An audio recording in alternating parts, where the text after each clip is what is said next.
Hey everybody, it's Greg Rice. We're here in the Bucket, Pawtucket, Rhode Island. And 5 types of mortgage fraud. I was just reading an article and I said, let me talk about mortgage fraud. There's 5 common types. There's all types, but the 5 most common that you're going to hear about, you're going to hear in this video. Starting with number 1, the most common in my opinion is good old occupancy fraud. It's a simple thing that people lie about all the time that they may not even know is a crime, punishable by 30 years in jail, $1 million up to and fine, and also your loan getting called, meaning you got to pay it all at once. What is occupancy fraud? It's that little form that says, I intend to occupy said property upon close within 60 days, or whatever the amount of days are. FHA buyers, right? They promise to intend to occupy that property. I'm going to move in exchange for my 3.5% down payment. That's the deal. The government's like, hey, we're going to give you a bone. We're going to give you an inch. We're going to help you out. But you're going to live there. Okay, you're going to be a part of it. But people will buy a 3-family and say, oh yeah, I'm going to move into the 3rd floor. Oh yeah, I never moved in. Yeah, I rented it. And that is illegal. That is a crime. You go to prison for that. Imagine going to prison for lying on your mortgage application. That's ridiculous. That's embarrassing. But people do it. And no, there's no mortgage police running around, right? But they're going to check. They're going to follow up. Do you get mail delivered there? Are utilities in your name? What's your insurance declaration say? Investment or owner occupied. They can probe and find out. It's not something that you can just mysteriously lie and hide. They can find out if they want to. So don't do that. Second most common, straw buyer. Straw buyer is somebody that doesn't really want to own the property. They don't even maybe know about the property. They are just a clean, good face with good credit, maybe good income, that is a front to get somebody else into the door. So maybe I have bad credit, maybe I got a foreclosure, maybe I have federal debt, I got outstanding judgments against me, I'm party to an arson lawsuit, all of these things that would disqualify me from a mortgage. But I have my girl, Shirley. Surely you can't be serious. I am serious. And don't call me Shirley. Go over there and Shirley apply for that loan. Shirley looks good. I give her the money. She's got it in her account for over 60 days. It's seasoned. She qualifies. She buys the house. Thank you, Shirley. Now I'm collecting the rents. I'm dealing with it. I'm paying for stuff. That is illegal. Happens all the time. And it's harder for the banks to monitor because they don't know what's going on up here. They don't know Shirley from Susie.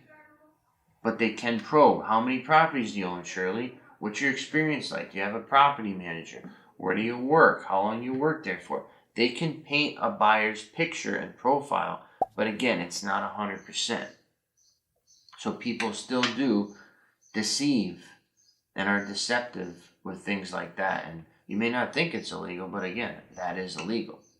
The third one, okay, this one is kind of interesting. This is called the illegal fix and flip. And this was more common back in the foreclosure days.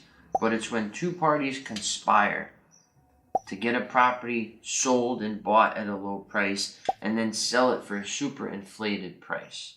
Okay, it could be an appraiser and a real estate agent and a builder, for example.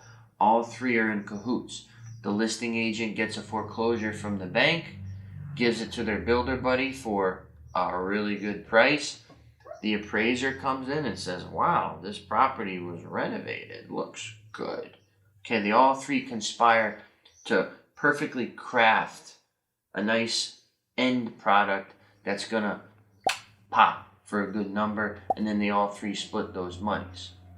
That is illegal as well. And that's something that you see the DOJ investigating. And when the DOJ comes, it's not a good day. That's the feds, okay?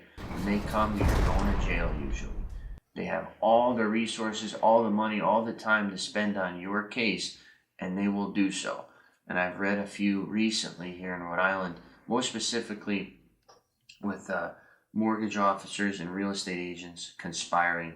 And it happens. People think, oh, I got a good scam. Nobody's going to catch me. Nobody's going to find out. They're going to find out. And that's one that is very easy to find out about and to probe and to audit. So again, think about that.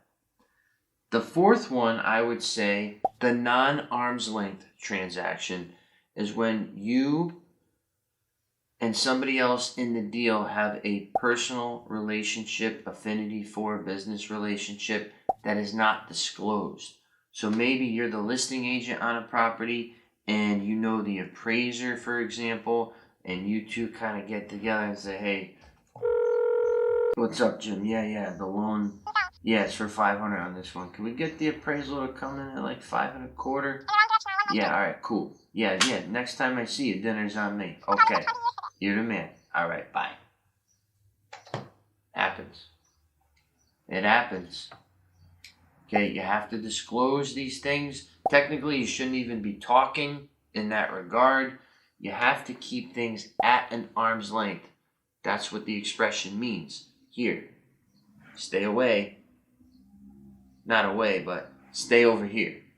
It can't be a non-arm's length transaction where you're patting them, rubbing them on the back as they get the deal to the finish line for you. And that's a gray area because in Rhode Island specifically, everybody knows everybody. Everybody's your brother. You know their sister. You dated their cousin. It's a big pool of connections. So it's tough to keep it stiff-armed all the time, but you have to do it. You can't get too intimate because then you're breaking the law. Okay, and the final one, income fraud. People will lie or misrepresent how much income they actually make. So you get money from somebody, you put it in your account, you let it sit for 2 months, and then you tell the bank, oh yeah, I just started a DJ business this year. It's not on my tax returns yet, but you can see the money's rolling in. I got $20,000 from 10 events that I did. And then the lender may say, okay, well, it's not 2 years of income, but it's a substantial amount of income. We'll consider and add it to your income declaration. Or maybe you even go as so far as submitting a false document. People have altered bank statements, misrepresented their pay stubs. With technology, you can make anything appear any way you want. And that is very blatant. That is something that is easy to prove against you and something that could also end you up in the clink. Okay? So don't do that one either. And there's many more down the list that we could talk about. But here's 5 of the most common ones. Take it, learn from it, grow from it. And if you're doing that, you're thinking about doing that, don't do it. Take the high road. It's slower, it's harder, it's more expensive, but it's going to get you to a better place. And most importantly, you're going to sleep good at night, which is what I want to do. I don't want to go to bed with anything on my conscience. I got enough to worry about, enough people that count on me every day. I don't want to add any negativity, okay, to that mixture. So once again, Greg Rice, here in the bucket, your property and your fraud managed.